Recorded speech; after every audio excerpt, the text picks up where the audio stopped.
The gunshot that killed her husband was the second worst sound Diana Norwood ever heard, but the laughter that followed it was the first. She stood frozen in the doorway of their small ranch house outside Montrose, Colorado, watching three men ride away into the September dusk of 1878, their cruel voices echoing across the valley as her husband's blood seeped into the dry earth. She was 22 years old, and in that moment, she decided that happiness was something meant for other people, people who deserved it, people who had not brought death to everyone they dared to love. The funeral was small. Diana wore black and felt nothing, which frightened her more than grief would have. The preacher spoke words that meant nothing, and neighbors she barely knew offered condolences that slid off her like rain off oilcloth. Her husband Thomas had been a good man, everyone said, as if goodness was armor against bullets. He had been good and kind and patient with her silences and her nightmares, and now he was dead because she had married him. Her father had died of fever the year before their wedding. Her mother had passed bringing her into this world. Her older brother had drowned saving her from a creek when she was 7. Everyone who loved Diana Norwood ended up in the ground, and she carried that knowledge like a stone in her chest. The ranch was too much for one woman to manage, everyone told her. She should sell it, move to town, find work as a seamstress or a schoolteacher. But Diana could not bear the thought of living among people, of watching them watch her, of seeing pity in their eyes every morning. So she stayed in the house that smelled like Thomas, feeding the chickens and the 2 horses and trying to figure out how to keep the cattle from wandering. She was failing slowly, she knew, but failure felt appropriate. 3 weeks after the funeral, a cowboy rode up to her property leading a pack horse loaded with supplies. Diana watched him from the window, her husband's rifle in her hands, though she barely knew how to use it. The man was tall and lean, with dark hair that needed cutting and a face made harsh by sun and wind. He dismounted slowly, keeping his hands visible, and called out in a voice that carried across the yard, "Mrs. Norwood. Name is Vincent Ellis. I worked for the Rockingham spread north of here until last month. Heard you might need help with the ranch." Diana stepped onto the porch, the rifle pointed at the ground but ready. "I did not ask for help." "No, madam, I expect you did not." He stayed where he was, hat in his hands now, and she noticed his eyes were gray like winter sky. "But Thomas was a friend of mine. We rode together before he settled down here. I only just heard what happened, and I figured I owed it to him to make sure his place did not fall apart." "I cannot pay you." The words came out flat, factual. "Did not ask for pay. Got enough saved to see me through winter. Just need a place to bed down and food enough to keep working. Figured we could help each other out." Diana wanted to say no. Every instinct screamed at her to send him away, to protect him from the curse that seemed to follow her. But the north pasture fence was broken in 3 places, and she had no idea how to fix it. The roof leaked over the kitchen. One of the horses had thrown a shoe. She was drowning in tasks she did not know how to complete, and pride seemed a stupid reason to refuse help. "There is a bunkhouse behind the barn," she finally said. "It is small but dry. I will bring you supper at sundown." Vincent Ellis nodded and settled his hat back on his head. "Much obliged, madam. I will get started on that north fence first thing tomorrow." He led his horses away without another word, and Diana went back inside, her hands shaking for reasons she could not name. She had let someone in, let someone close, and the stone in her chest grew heavier with dread. That first week, Vincent worked from dawn until dark, and Diana watched him from windows and doorways, never approaching, never speaking unless necessary. He fixed the north fence and the roof and the broken gate on the chicken coop. He shoed both horses and cleaned out the barn and hauled water from the creek for the kitchen garden. He moved with the easy confidence of a man who had spent his life working cattle and land, and he never once asked her for conversation or gratitude. Diana brought him meals twice a day, leaving them on the bunkhouse step and retreating before he could answer the door. She cooked the same things she had always cooked, simple food that stretched supplies through long months, and she never saw what he thought of it because she never stayed long enough to watch him eat. He left the dishes clean on her porch every morning, always with a rock on top to keep the wind from scattering them, and the routine became something she could manage. On the 8th day, she found him in the barn teaching himself to milk the cow that Thomas had bought the month before he died. Diana had been feeding the animal but had not known what to do with the milk, and the cow was getting ornery from the discomfort.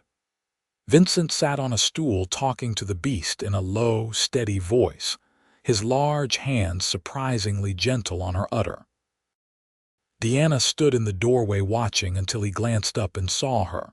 "Hope you do not mind," he said, not stopping his work. She was complaining pretty loud this morning, figured it was time someone helped her out. I did not know how. The admission cost her something, but his face showed no judgment. "It is just practice, like most things. I can teach you if you want." Diana should have said no. She should have kept the distance between them, should have protected him from whatever darkness lived inside her. But she found herself walking forward into the barn, into the smell of hay and warm animal, and Vincent moved the stool aside so she could kneel next to him. "Here," he said, guiding her hands to the cow's teats, his fingers warm through the fabric of her sleeves. "You need a firm grip but not mean. Gentle but steady. She will tell you if you are doing it wrong." The cow shifted and huffed, and milk began to stream into the bucket. Diana felt something crack open inside her chest, some small space where wonder could still exist, and for just a moment she forgot to be afraid. Vincent stayed beside her, not touching but close enough that she could feel the heat of him in the cool morning air, and when the bucket was half full he said, "You are a natural at this." "I am not natural at anything." The words came out before she could stop them, bitter and raw. Vincent was quiet for a moment, and when she glanced at him his gray eyes were steady on her face. "That is a lie you have been telling yourself. I can see it eating at you." Diana stood so fast the cow startled, and milk sloshed in the bucket. "You do not know me." "You do not know anything about me." "No, madam, I do not, but I know what it looks like when someone is punishing themselves for being alive." He stood too, slower, and picked up the milk bucket. "I have seen it in enough mirrors." She wanted to ask what he meant, what darkness lived behind those winter eyes, but the words would not come. Instead, she fled the barn, fled back to the house where she could lock the doors and pretend she was safe from caring about anyone ever again. But that night when she brought his supper to the bunkhouse, she stayed when he opened the door. "What happened to you?" she asked, and Vincent looked at her for a long moment before stepping back to let her inside. The bunkhouse was neat as a military barracks, his few possessions organized with precision. He gestured to the single chair and sat on the edge of the narrow bed, his hands clasped between his knees. Outside, the October wind rattled the windows, and Diana waited. "I had a brother," Vincent finally said. "Younger than me by 4 years. His name was Samuel, and he followed me around like a shadow from the time he could walk. When I was 19, I decided to join up with a cattle drive heading north to Wyoming. Big adventure, good money. Samuel begged to come along. He was only 15, but he was tall for his age and strong, and I convinced the trail boss to take him on. I told our mother we would be fine, that I would look after him." He stopped, and Diana could see the muscle working in his jaw. She knew what was coming, knew it the way she knew her own heartbeat, but she waited for him to give voice to it. 3 weeks into the drive, we hit a storm like nothing I had ever seen. Thunder and lightning and rain so thick you could not see your hand in front of your face. The cattle spooked and stampeded, and Samuel was right in their path. I tried to get to him, tried to pull him out, but there were too many of them moving too fast. By the time we got the herd under control, he was trampled into the mud. Diana felt tears on her face, and she did not wipe them away. "It was not your fault. I brought him there. I convinced him to come. I told our mother I would keep him safe, and I brought his body home in a wagon." Vincent looked up at her then, and his eyes were raw with old pain. "I spent the next 5 years trying to get myself killed. Picked fights I could not win, took jobs that should have broken me, rode into situations that no sane man would touch. But I kept on living, kept on waking up every morning, and somewhere along the way I realized that punishing myself was not going to bring Samuel back. It was just making his death mean even less, because I was wasting the life he did not get to have." The bunkhouse was silent except for the wind, and Diana felt something shift inside her, some locked door beginning to open. "Everyone I love dies. Everyone dies, period." Vincent's voice was gentle. "That is just the nature of the world, but you cannot let fear of death keep you from living, Diana. That is not protection. That is just a slower way of dying." She wanted to argue, wanted to list all the people she had lost, all the evidence that she was cursed and toxic and meant to be alone. But sitting in that small room with this man who had his own ghosts, his own regrets, his own reasons to close himself off from the world, she could not quite believe it anymore. Maybe she was not cursed. Maybe she was just unlucky. Maybe there was a difference. "I do not know how to stop being afraid," she whispered. "Neither do I most days." Vincent reached out slowly, giving her time to pull away, and took her hand. His palm was calloused and warm, and Diana felt the touch all the way through her bones. "But maybe we could figure it out together. No promises, no expectations. Just two people trying not to waste what life we have left." Diana looked down at their joined hands and thought about the years stretching ahead of her. Alone in a house full of ghosts, tending a ranch she did not care about, waiting for death to come collect what she had convinced herself she owed it. She thought about Vincent working himself to death for 5 years, trying to follow his brother into the ground. She thought about all the ways people punished themselves for the crime of surviving, and how none of it brought back the dead or honored their memory. "I do not know if I can be what you need," she said, and it felt like the most honest thing she had ever told anyone. "I do not know if I can be what you need either." Vincent squeezed her hand gently. "But I would like to try if you will let me." Diana stayed in the bunkhouse until the moon rose high and silver over the Colorado mountains, and they talked about everything and nothing. And for the first time since the gunshot that killed her husband, she felt something other than grief and guilt. She felt possibility. The next morning, Vincent taught her how to mend the tack in the barn, and his hand steadied hers when the leather needle slipped. The morning after that, they rode out together to check on the cattle in the far pasture, and he showed her how to read the land for signs of water and good grazing. Slowly, day by day, Diana learned how to run the ranch that Thomas had built, and slowly, day by day, she learned that Vincent was not going to die just because she let herself care about him. It was not easy.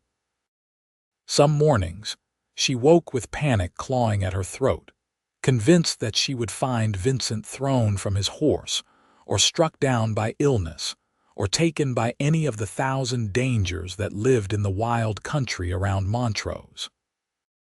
Some nights she could not sleep at all, listening to the wind and imagining all the ways the universe might take him from her.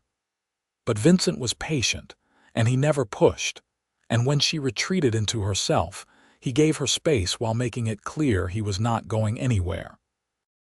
November came cold and sharp, and they worked together to prepare the ranch for winter. They hauled hay from the fields and stacked it in the barn. They checked every inch of fence and made repairs where the wood had rotted. They slaughtered 2 steers and smoked the meat in the shed behind the house, working in companionable silence that felt more intimate than conversation. Diana found herself watching Vincent when he was not looking, memorizing the way he moved, the way he squinted at the sky to judge the weather, the way he always touched his hat to her when he caught her staring. One evening in late November, she invited him into the house for supper instead of bringing it to the bunkhouse. He arrived freshly washed, his hair still damp, and sat at the table that had been only hers for months. Diana served venison stew and biscuits, and they ate while the fire crackled in the hearth and snow began to fall outside the window. "This is the best meal I have had in 10 years, Vincent said, mopping up gravy with his 3rd biscuit, and Diana felt warmth bloom in her chest. "You are easy to please." "No, I am a man who has eaten mostly beans and hardtack for most of his adult life. There is a difference." He grinned at her, and she realized it was the first time she had seen him truly smile.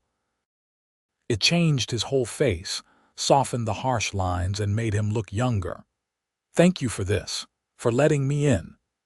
Diana started to say that she should be thanking him, but the words caught in her throat when she saw the way he was looking at her. There was warmth in his gray eyes and something else, something that made her breath catch and her heart pound.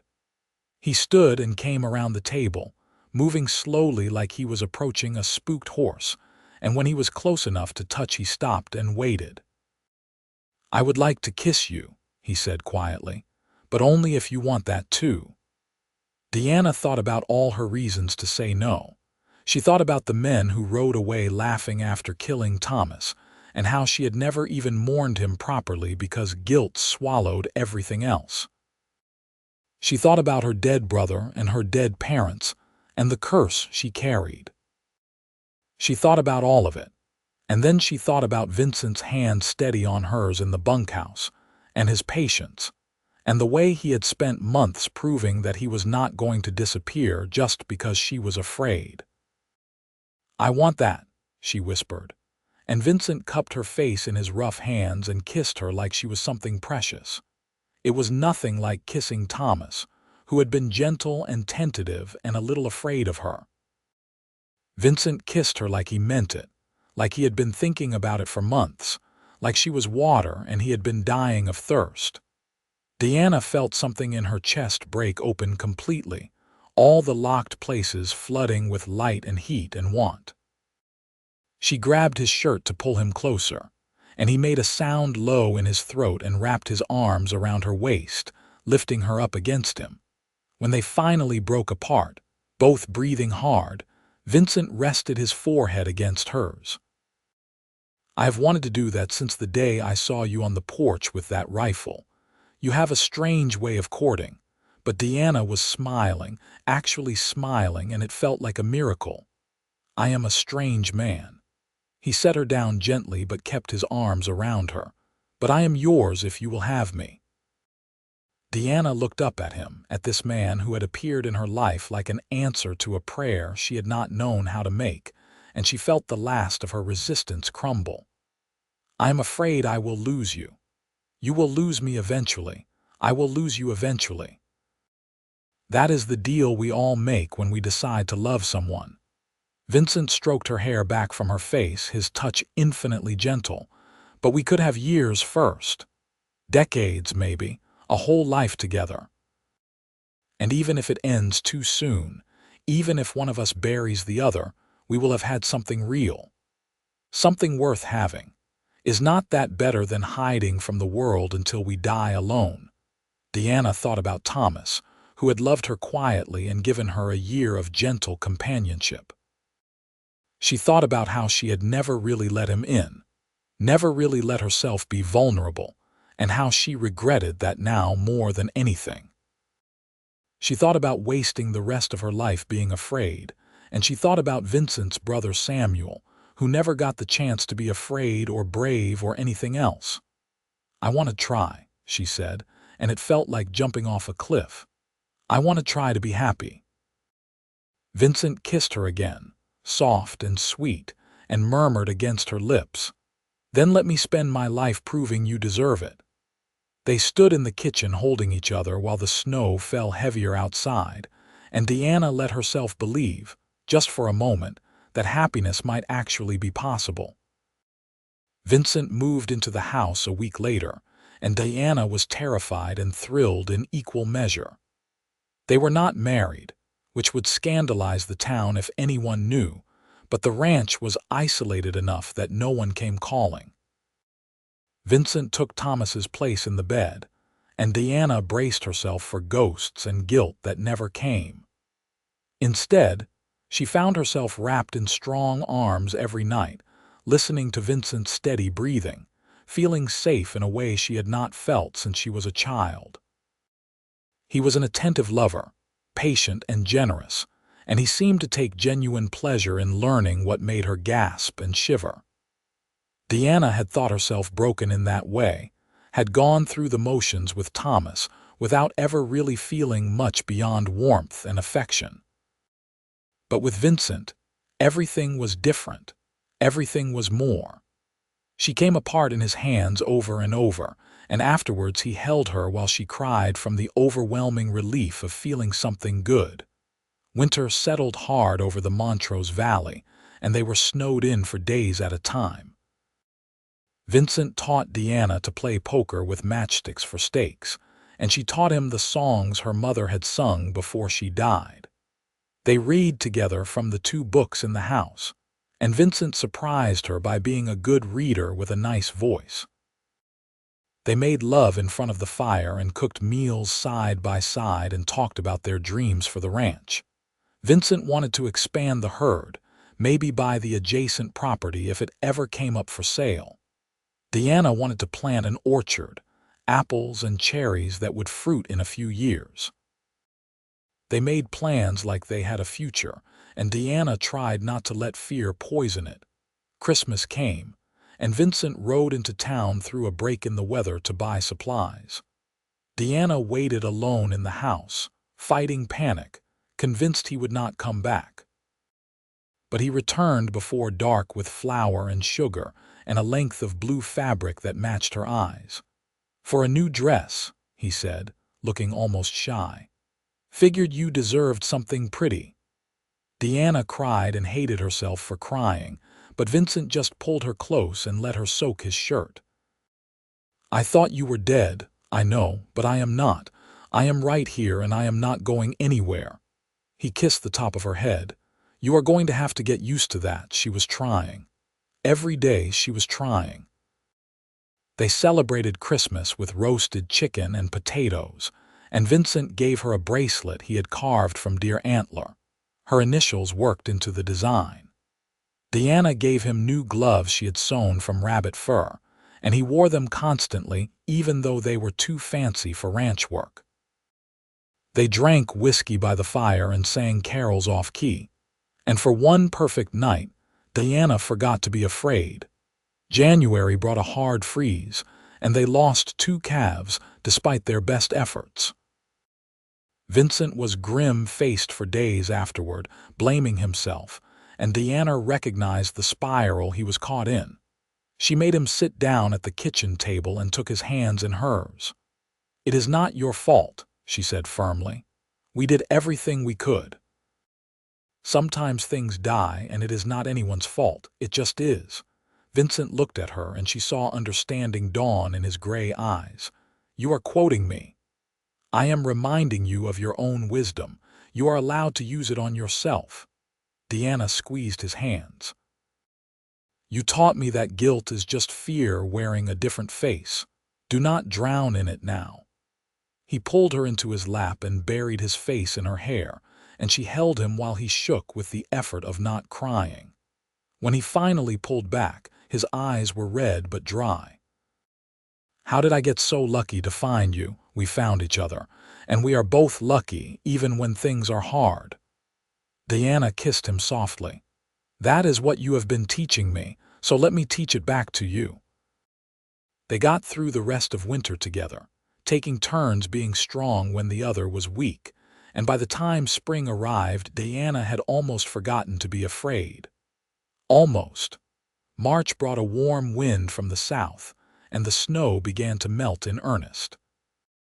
Vincent was out mending fence in the south pasture when 3 men rode up to the house.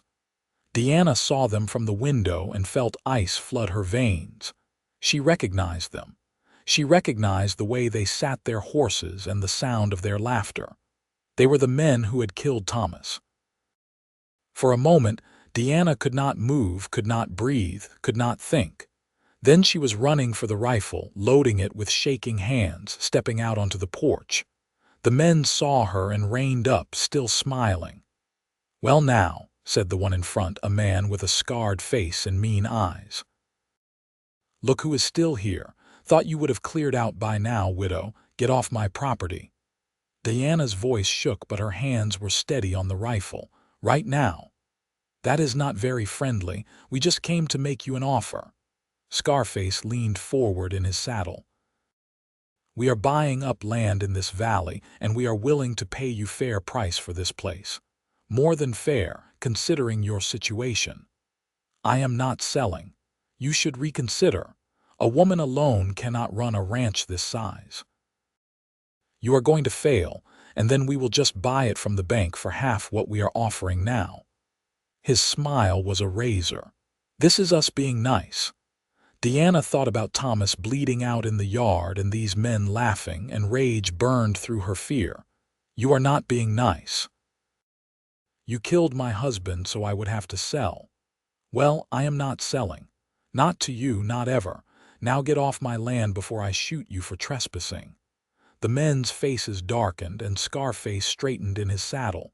"You are making a mistake. The only mistake I made was not shooting you the day you murdered Thomas." Diana raised the rifle to her shoulder, sighting down the barrel at Scarface's chest. "Leave. Now." They might have pushed it. She could see them considering it, weighing their options. But then Vincent's voice rang out from behind them, calm and cold as winter. "I think the lady made herself clear." Diana's eyes flicked past the 3 riders and found Vincent sitting on his horse about 50 yards away, his own rifle resting across his saddle. He must have seen them ride up and circled around. The 3 men twisted to look at him, and their expressions shifted from angry to uncertain. "This is none of your business, Cowboy," Scarface said, but he sounded less confident now. "That lady there is my business, which makes this my business." Vincent nudged his horse forward a few steps. "And I am not nearly as patient as she is. You have 3 seconds to start riding before I start shooting. 1. The men looked at each other, looked at Diana on the porch with her rifle, looked at Vincent behind them with his. Whatever they saw in the 2 of them made them decide the fight was not worth it. Scarface spat in the dirt and turned his horse. "You are going to regret this," he said, but he was already retreating. "Ride away and do not come back," Diana called after them. "Next time I will not ask first." They galloped off, and Diana stood on the porch until they disappeared over the ridge. Only then did she start shaking so hard she had to lean the rifle against the wall before she dropped it. Vincent was off his horse and up the porch steps in seconds, pulling her into his arms.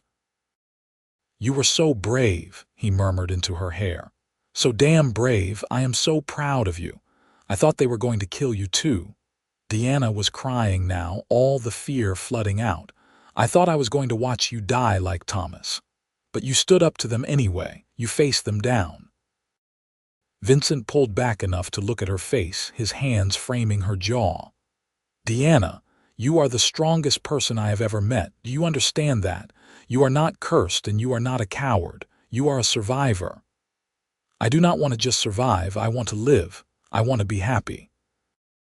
I want all the things I have been too afraid to want." The words poured out of her like water from a burst dam. "I want to marry you and have children with you and grow old with you, and I am terrified that wanting those things will make them impossible." Vincent kissed her hard and desperate. "Then want them anyway. Want them in spite of the fear. Want them because the fear means they matter. I want all of those things too, Diana. Every single one. And I am going to spend the rest of my life proving to you that you deserve them." They stood on the porch holding each other while the spring wind blew warm around them, and Diana made a choice. She chose to stop running from happiness. She chose to stop punishing herself for being alive. She chose Vincent and love and all the risk that came with it. "Marry me," she said against his chest. "Today, tomorrow, whenever you want. Just marry me so I can start believing this is real." Vincent laughed, the sound bright and surprised. "Yes. God, yes. We will ride into Montrose as soon as the roads are clear and find a preacher. I will marry you 100 times if that is what it takes for you to believe I am not going anywhere." They did ride into Montrose 3 days later, and the preacher married them in his small church with his wife as witness. Diana wore the blue dress she had made from Vincent's Christmas fabric, and Vincent wore his best shirt and the rabbit fur gloves she had given him. They spoke their vows with steady voices, and when the preacher said Vincent could kiss his bride, he did so with a reverence that made Diana's eyes sting with happy tears. They spent their wedding night in the hotel, which felt like absurd luxury after months of ranch life. Vincent made love to his wife slowly and thoroughly, and afterwards he traced the line of her collarbone with his finger and said, "You know you are stuck with me now. I know." Diana smiled in the darkness. "I am counting on it." They returned to the ranch the next day, and life settled into a new rhythm. Diana was Vincent's wife now, not Thomas's widow, not a woman alone. She worked beside her husband building the life they had planned, and slowly, incrementally, she began to believe she might actually deserve it. Spring turned to summer, and the ranch thrived. The cattle grew fat on good grass, and Diana's kitchen garden exploded with vegetables. They worked hard and slept sound and made love in the hot afternoons when it was too bright to work outside.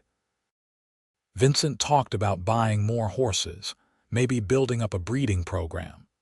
Diana planted the beginnings of her orchard, 6 small apple trees that would not fruit for years, but represented faith in the future.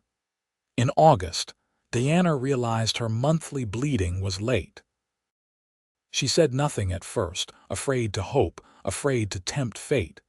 But when another month passed and she started being sick in the mornings, she could not deny it anymore. She was pregnant. She told Vincent one evening after supper, the words simple and terrifying. "I am carrying a child."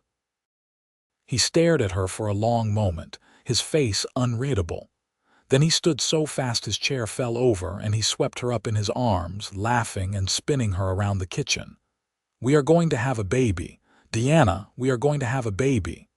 Are you happy?" She needed to hear him say it. Happy does not even begin to cover it. He set her down gently, his hands immediately going to her still flat stomach. "I am going to be a father. You are going to be a mother. We are going to have a family." His smile faded as he saw her expression. "You are afraid. Of course I am afraid." Diana covered his hands with hers. "What if something goes wrong? What if I lose the baby? What if I die like my mother did? Then we will handle it together. But we are not going to live the next 7 months in fear of things that might not happen." Vincent pulled her close, his voice steady in her ear. "You are strong and healthy, and you have me. I am going to take care of you every single day. I am going to make sure you rest when you need to and eat enough, and do not work too hard. And when it is time, I am going to ride to town and bring back the midwife, and she is going to help you bring our child into the world safely." Diana wanted to list all the things that could go wrong, all the ways childbirth could kill a woman, all the reasons her fear was justified. But Vincent had spent months teaching her that fear was not the same as truth, and she was trying to remember that lesson. I want to believe you. Then believe me. Trust me. Trust yourself. He kissed her forehead, her cheeks, her lips. You are going to be an amazing mother, Diana. And this child is going to be so loved, so wanted. That is what matters. The pregnancy was hard in ways Diana had not expected. She was sick for months, could barely keep food down, lost weight instead of gaining it. Vincent hovered constantly, bringing her weak tea and dry toast, rubbing her back when she was sick, carrying her to bed when she was too exhausted to walk. He took over all the heavy work on the ranch and hired a young man from town to help with the cattle. He treated Diana like she was made of glass, and she was too tired to argue. By her 6th month, the sickness finally passed and she started to show. Her belly rounded under her dresses and the baby started to move, little flutters that grew into solid kicks. Vincent talked to her stomach every night, telling their unborn child about the ranch and the mountains and all the things they would do together. Diana listened and let herself hope. Winter came again, and Diana grew large and uncomfortable. The baby seemed to be constantly sitting on her bladder, and her back ached all the time. Vincent built up the fire and brought her endless cups of tea, and never complained when she woke him in the night needing help to turn over. He kissed her swollen belly and told her she was beautiful, even when she felt like a whale. In February, 3 weeks before the midwife said the baby would come, Diana went into labor. Vincent rode for the midwife through a snowstorm, his horse fighting drifts the whole way. He returned with Mrs. Patricia Hobbs, a capable woman in her 50s who took one look at Diana and started giving orders. The labor was long and brutal. Diana screamed and swore and begged for it to be over, and Vincent held her hand and let her squeeze until his fingers went numb. Mrs. Hobbs was calm and encouraging, coaching Diana through each contraction, checking her progress with practiced hands. Hours blurred together in a haze of pain and exhaustion, and Diana was sure she was going to die. Sure this was the price for daring to want something. Sure the curse was finally collecting its due. But then Mrs. Hobbs was saying push, and Diana was pushing with everything she had left, and Vincent was telling her she could do this, and suddenly there was a sharp relief and a thin, angry wail filling the room. "It is a boy," Mrs. Hobbs announced, holding up a tiny, red-faced, furious baby. "A healthy boy." Diana started crying, great gulping sobs of relief and joy and exhaustion. Vincent was crying too, tears streaming down his face as Mrs. Hobbs cleaned the baby and wrapped him in a blanket and placed him in Diana's arms. He was so small, so perfect, with a shock of dark hair and his father's gray eyes. "Hello," Diana whispered, touching the baby's tiny hand. His fingers closed around hers with surprising strength, and she felt her heart crack wide open. "Hello, Samuel Vincent Ellis." Vincent made a choked sound and kissed her, kissed the baby, kissed her again. "You named him after my brother. He deserves to be remembered. He deserves to have a life, even if it is through someone else." Diana looked up at her husband through her tears. "Is that all right?" "It is more than all right. It is perfect. You are perfect." Vincent gathered his wife and son into his arms, holding them like they were the most precious things in the world. "I love you so much, Diana, both of you. I am never going to stop loving you." Mrs. Hobbs let them have their moment, then shooed Vincent out so she could help Diana with the afterbirth and get her cleaned up. When everything was done, and Diana was tucked into bed with baby Samuel nursing at her breast, Mrs. Hobbs patted her shoulder. "You did well, Mrs. Ellis. Better than well. That is a fine, healthy boy, and you are going to make a full recovery. Your husband can come back in now if you are ready for him." Vincent crept in like he was entering a church, his eyes locked on his wife and son. He sat carefully on the edge of the bed, one hand stroking Samuel's soft hair, the other holding Diana's hand. "How are you feeling? Tired, sore, happy?" Diana smiled at him, and it was real and true and unafraid. "I did not die." "No, you did not. You did not die, and our son did not die, and we are a family now." Vincent leaned down to kiss her gently. "I am so proud of you. You are the bravest, strongest, most incredible woman I have ever known." Diana looked at her husband and her son and felt something settle in her chest, something that had been restless and fearful her entire life. She had spent so long believing she was unworthy of happiness, and Vincent had spent every day since he arrived proving her wrong. He had been patient and kind and steadfast. He had loved her through her fear and her grief and her certainty that she would lose him. He had given her a home and a future and a child. He had given her a reason to believe in good things. "I love you," she told him, and meant it with every fiber of her being. "Thank you for not giving up on me. Never, not ever." Vincent settled beside her on the bed, wrapping his arm around her shoulders so they could both watch Samuel nurse.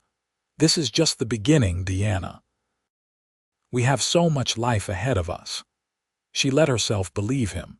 Samuel was a good baby, all things considered.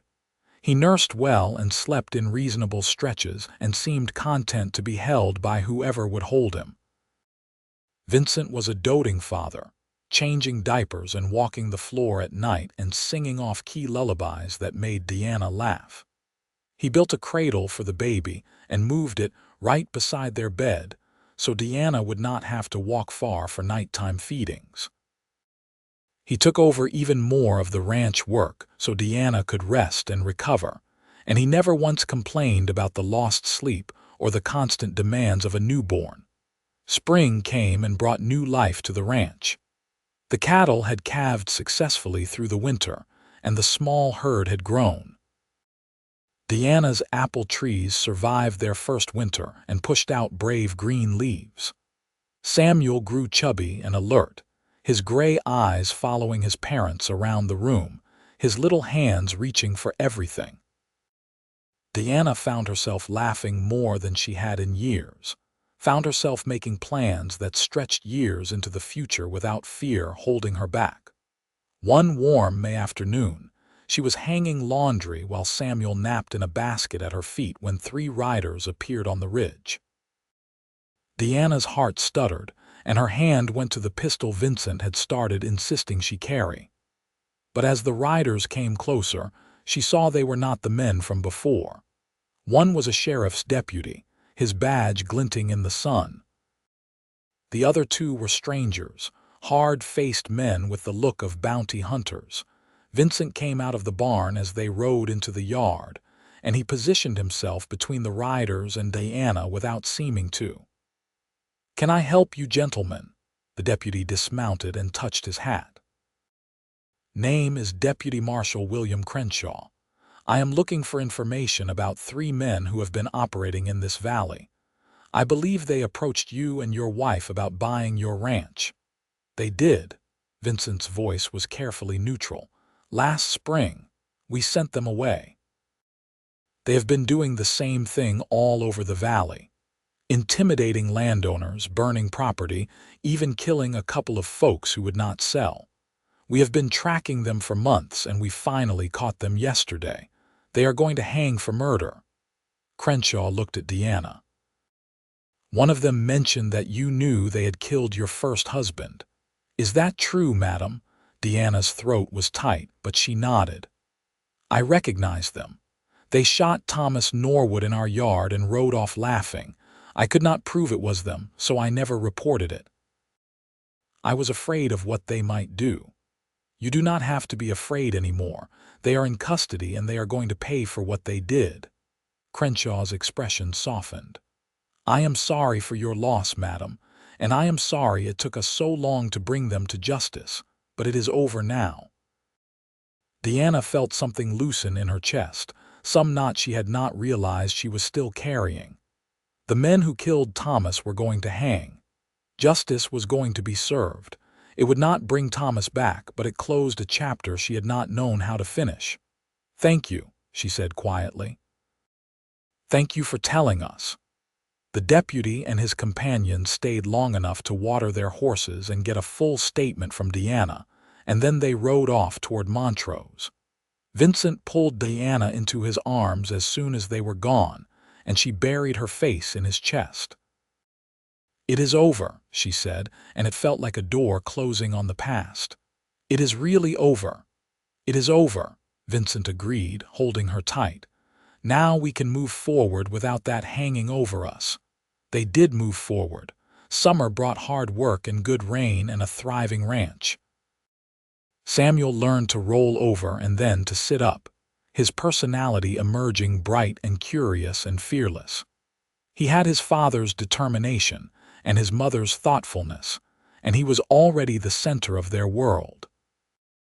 Diana watched Vincent play with their son and felt her heart swell with love so fierce it almost hurt. In the fall, a couple from back east arrived in Montrose looking to buy land, and Vincent negotiated to sell them the adjacent property he had been talking about. The price was good, and it gave them capital to expand the herd and improve the ranch. They bought 10 more head of cattle and 2 new horses, and Vincent started breaking the horses to saddle. Diana's orchard was established enough that she could plant more trees, and she added cherries and pears to the small grove. Samuel took his first steps on his first birthday, stumbling from his mother to his father and back again while they cheered and clapped. He was a sturdy, happy toddler who loved to be outside, who followed Vincent around the ranch trying to help with chores, who made Diana laugh every single day. She could not imagine her life without him, could not imagine the person she used to be who was so afraid of this kind of love. 2 years after Samuel was born, Diana found herself pregnant again. She was less afraid this time, more confident in her body's ability to carry and deliver a child. The pregnancy was easier, no sickness to speak of, just tiredness and the gradual expansion of her belly. Vincent was still protective but less panicked, and Samuel was fascinated by the idea of a baby growing inside his mother. Their daughter was born on a sunny April morning with much less drama than Samuel's arrival. Vincent delivered her himself with Diana coaching him through it, and when he placed the baby in Diana's arms he was laughing with relief and joy. Another healthy child, another miracle. Diana named her Grace Elizabeth Ellis, and she was everything her name suggested. She had her mother's dark hair and delicate features, and she was a calm, easy baby who seemed content with the world from the moment she arrived. Samuel was instantly smitten with his baby sister, demanding to hold her constantly, bringing her toys, singing to her the same lullabies Vincent had sung to him. The ranch continued to prosper. Vincent's horse breeding program took off, and they started selling well-trained mounts to ranchers all over the valley. Diana's orchard began producing fruit, and she learned to make preserves and pies that she sold at the general store in Montrose. They were not wealthy, but they were comfortable, and they were building something that would last. Years passed in the way of good years, quickly and full of life. Samuel grew tall and serious, with his father's work ethic and his mother's careful consideration. Grace grew into a bright, talkative girl who loved horses and climbing trees and driving her brother crazy. Diana watched her children play in the yard where Thomas had died, and she felt no ghosts, no grief, only gratitude for the life she had built. Vincent aged well, his dark hair going silver at the temples, his body still strong from years of ranch work.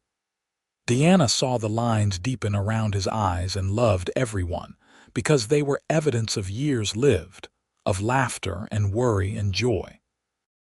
They made love less often than they used to, but with no less passion, and they still talked for hours by the fire after the children were asleep. On their 10th wedding anniversary, Vincent gave Diana a locket with pictures of their children inside. She gave him a new saddle she had ordered special from Denver, with his initials tooled into the leather. They celebrated with a quiet dinner, just the two of them while the children stayed with neighbors, and Vincent reached across the table to take her hand.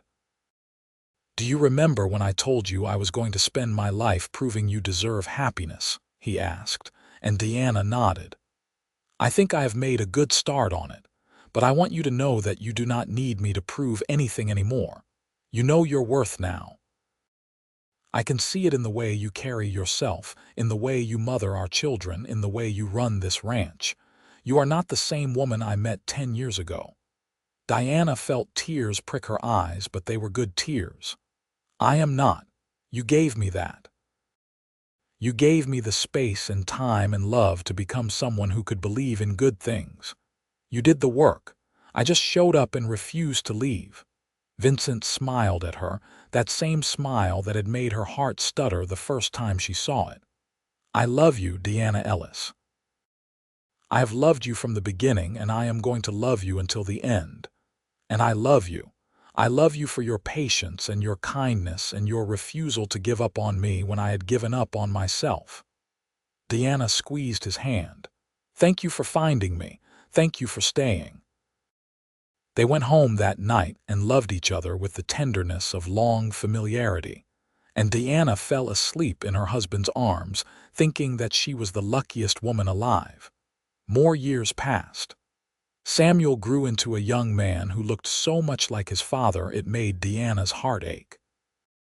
At 18, he started courting the daughter of the neighbors, a sweet girl named Anna who fit into their family like she had always belonged. Grace grew into a beautiful young woman who could ride better than most men and had no interest in the traditional life people expected for her. She wanted to train horses like her father, wanted to run the ranch, wanted to prove that women could do anything men could. Vincent encouraged her shamelessly, teaching her everything he knew, and Diana watched with pride. Samuel married Anna when he was 20, and they built a small house on the east side of the ranch. A year later, Diana became a grandmother, and holding her grandson for the first time felt like coming full circle. She thought about her own mother, who never got to hold her, and her brother who never got to grow up, and all the loss that had shaped her early life. But there was no room for grief now, only joy. Grace never married, content to work the ranch and build a breeding program that became famous throughout Colorado.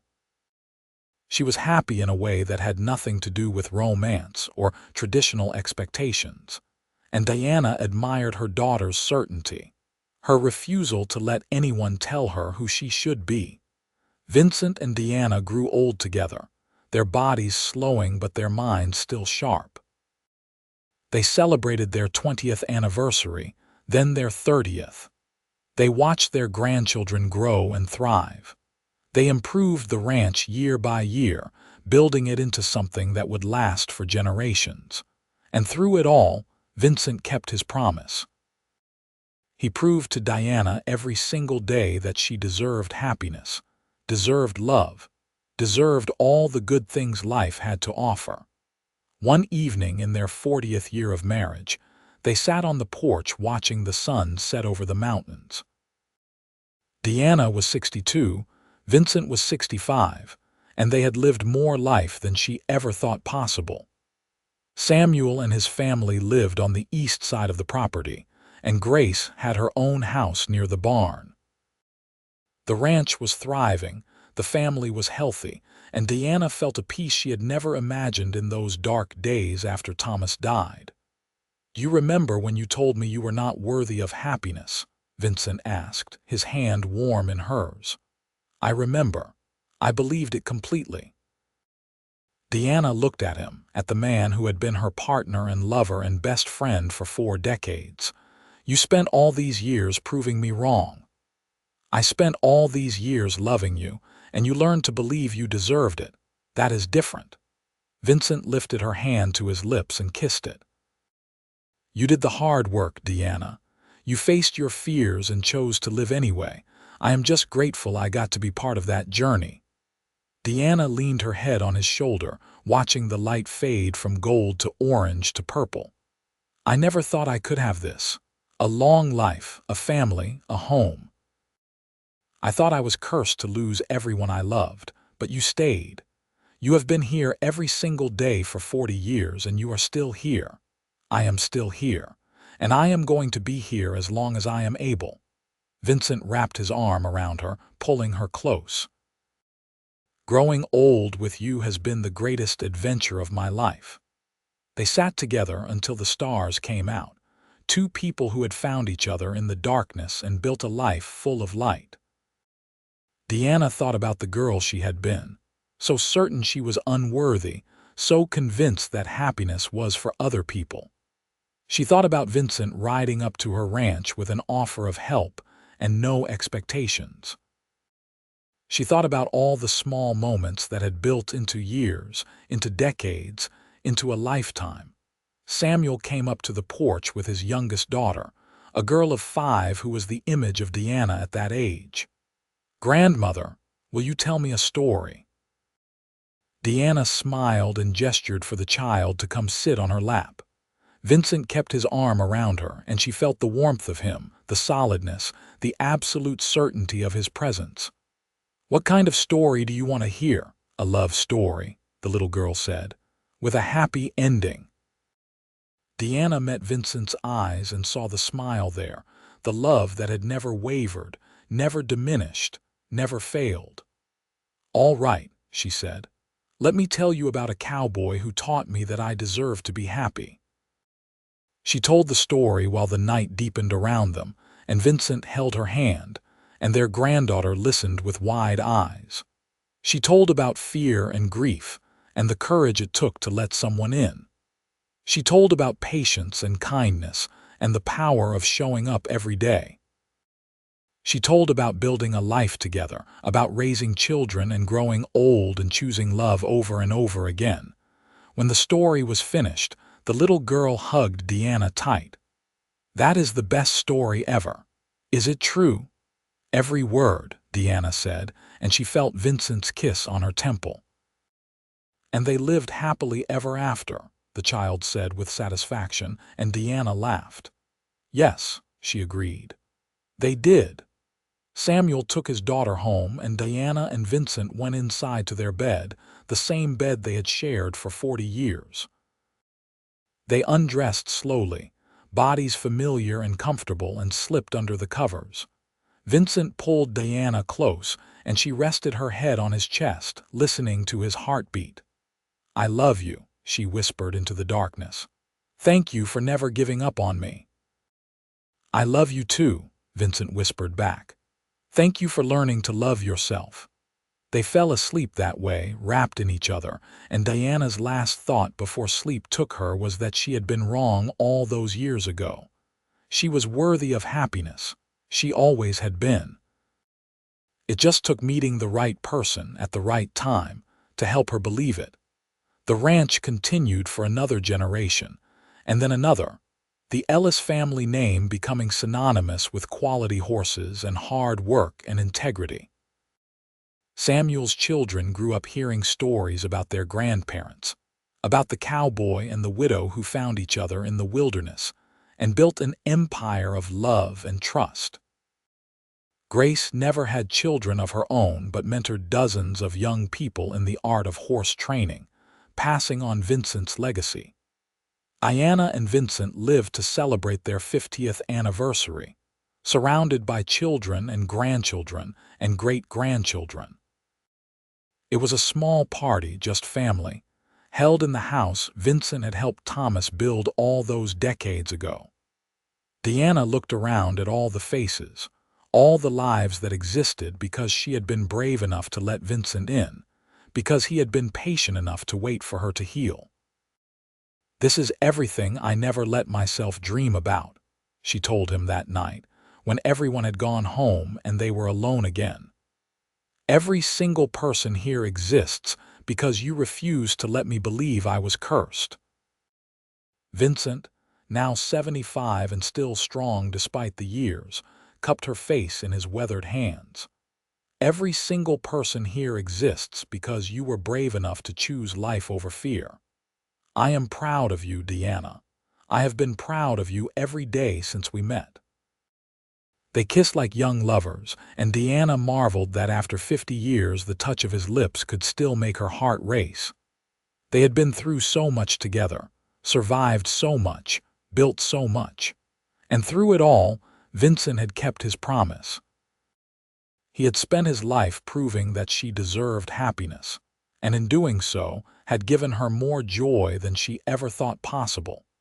Vincent passed away peacefully 5 years later in his sleep, with Diana's hand in his.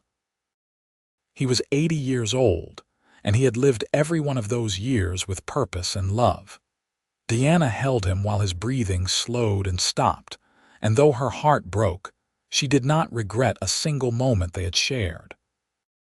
He had given her a lifetime of love, had given her children and grandchildren, had given her the confidence to believe in her own worth.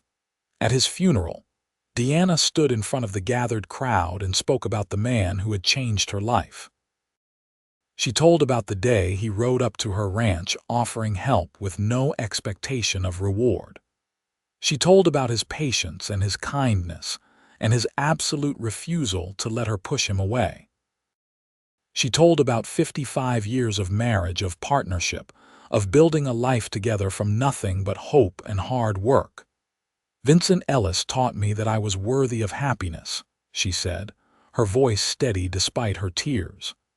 "And he spent his entire life proving it to me. Every single day he showed up. Every single day he chose me. Every single day he reminded me that I deserved love and joy and all the good things life has to offer. I am the woman I am today because of him, and I will carry that gift for whatever time I have left." She lived for 3 more years after Vincent died, staying on the ranch that they had built together. Samuel and his family moved into the main house with her, and Grace visited every day. Diana spent her final years surrounded by the people she loved, telling stories about Vincent, passing on his wisdom, making sure that everyone knew what kind of man he had been. On a warm spring morning, Diana woke up in the bed she had shared with Vincent and felt him there beside her. Not really, not physically, but his presence was so strong she could almost see him. She was not afraid. She had not been afraid of anything for a very long time. She got up slowly, her body ancient and tired, and walked out to the porch. The sun was just coming up over the mountains, painting the sky gold and pink. The apple trees in the orchard were blooming, their branches heavy with white flowers. Samuel's grandchildren were already up and working, continuing the legacy Vincent had started. Everything was exactly as it should be.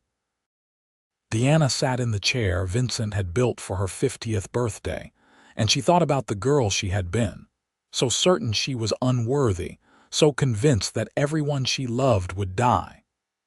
She thought about the lifetime she had lived, the love she had experienced, the family she had built. She thought about Vincent, who had seen something worth saving in her and had dedicated his life to proving it. "I believe you now," she whispered to the morning air. "I believe I was worthy of happiness. Thank you for teaching me." The sun rose higher, warming her face, and Diana Ellis closed her eyes and let herself rest. She had lived a long, full, joyful life. She had been loved completely and had loved completely in return. She had built something that would last for generations, something that would carry Vincent's legacy and her own far into the future. When Samuel found her an hour later, she was still sitting in her chair, a peaceful smile on her face, her eyes looking toward the mountains. He knew immediately that she was gone, and though he grieved, he also felt a strange sense of rightness. His mother had lived well and loved well, and now she was with his father again. They buried Diana next to Vincent in the small family cemetery on the edge of the property, under the apple trees she had planted 60 years earlier. The whole valley came to pay their respects because the Ellis family was respected and loved. Samuel spoke at the funeral, and he told the story his mother had told him so many times. "My father once told my mother that he was going to spend his life proving she deserved happiness," Samuel said, looking out at the assembled crowd. And he did. Every single day of their 55 years together, he showed her that she was worthy of love and joy. But in the process, she taught him something too. She taught him that the bravest thing a person can do is choose to live fully, even when they are afraid, even when they have been hurt, even when they have every reason to close themselves off from the world. He paused, looking at the two graves side by side, and smiled through his tears. They loved each other completely. They built something beautiful together, and they left behind a legacy that will live on through all of us. That is what it means to live well. That is what it means to be happy. The Ellis family continued on the ranch for another century, each generation adding to what Vincent and Diana had built. The story of the cowboy who spent a lifetime proving a woman she was worthy of happiness became family legend, told and retold to each new generation. It became a reminder that love is patient, that healing takes time, that the bravest thing we can do is open ourselves to joy even when we are afraid of loss. The ranch itself became a landmark in the Montrose Valley, known for quality horses and strong values, and the kind of family that took care of each other. People would point to the old apple orchard and say, "That is where Diana Ellis planted her first trees, back when she still thought she was cursed." They would show visitors the cemetery where Vincent and Diana were buried side by side, their headstones simple but elegant, marked with the dates of their long lives and the words they chose love. And on warm spring mornings, when the apple trees bloomed and the light was just right, ranch hands would swear they could see two figures on the porch of the main house, sitting close together, watching the sunrise. They were just shadows, just tricks of the light, but everyone who saw them felt a strange sense of peace. It was Vincent and Diana. People said still together, still in love, still proving that happiness is not something you earn or deserve, but something you choose, over and over again, every day of your life. The legacy of their love lived on, not just in the ranch or the family, but in the lesson they taught everyone who heard their story. You are worthy of happiness. You are deserving of love. And if you are brave enough to believe it, if you are patient enough to heal, if you are strong enough to choose joy even in the face of fear, you can build a life more beautiful than you ever imagined possible. That was the gift Vincent gave Diana when he rode up to her ranch on that September day in 1878. That was the gift she gave him in return when she finally let him in. And that was the gift they gave to everyone who came after them. A reminder that love is the most powerful force in the world, strong enough to heal old wounds, brave enough to face any fear, patient enough to last a lifetime. Their story ended the way all good love stories should, with two people who found each other in the darkness and chose to walk toward the light together. They built a life full of joy and purpose. They raised children who carried their values into the world. They grew old together, laughing and working and loving until the very end. And when death finally parted them, it was only for a little while, because the love they shared was the kind that transcends time and space and all the boundaries we think separate us. Vincent spent his lifetime proving Diana wrong about herself, showing her every single day that she was worthy of happiness. But in the end, she did not need him to prove anything anymore. She believed it herself. She knew her worth.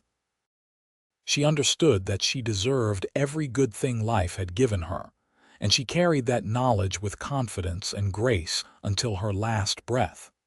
That was the real victory. Not that Vincent had convinced her, but that Diana had learned to convince herself. Not that he had given her happiness, but that she had chosen to accept it. Not that he had saved her, but that together they had saved each other. And in the end, that is what love really is. Not one person rescuing another, but two people choosing to walk through life side by side, supporting each other, believing in each other, proving to each other every single day that they are worthy of joy. Vincent and Diana understood that, lived it, embodied it. And their story became a testament to the power of patient, steadfast, unwavering love to transform a life, to heal old wounds, to build something lasting and beautiful in the wilderness. They lived happily ever after, not because their lives were perfect or easy, but because they chose each other every single day. They fought through fear and grief and doubt, and they came out the other side stronger and more certain. They built a ranch and raised a family, and created a legacy that would last for generations. But more than any of that, they proved that happiness is not something reserved for special people, or lucky people, or people who have never known pain. Happiness is for anyone brave enough to choose it. Anyone strong enough to believe they deserve it. Anyone patient enough to work for it day after day, year after year, until it becomes as natural as breathing. Vincent knew that from the beginning. Diana learned it over time. And together, they created a love story that proved it to everyone who witnessed it. A story of hope and healing and the transformative power of showing up for someone every single day until they learn to show up for themselves. That is the story of the cowboy who spent a lifetime proving a woman she was worthy of happiness. It is a story of patience and persistence and the kind of love that changes everything. It is a story that began with a gunshot and ended with two old people holding hands while watching the sunset, content in the knowledge that they had lived well and loved well and left the world better than they found it. It is a story with a happy ending, the best kind of happy ending, the kind earned through hard work and brave choices, and an unwavering commitment to choosing love over fear. Vincent and Diana Ellis lived it, and their descendants carried it forward, and the lesson of their lives echoed through the generations. You are worthy of happiness. You deserve love. You can heal from anything if you are brave enough to try. And if you are lucky enough to find someone who believes in you when you cannot believe in yourself, who stays when you try to push them away, who proves to you every single day that you are valuable and precious and deserving of good things, hold on to them with both hands and never let go. That is what Vincent did for Diana. That is what Diana did for Vincent. And that is the legacy they left behind, carved into the land they loved, written into the lives of their children, remembered in the stories told around dinner tables and fire pits for 100 years after they were gone. They chose love. They chose life. They chose happiness. And in doing so, they proved that it was always theirs to choose if only they were brave enough to reach for it.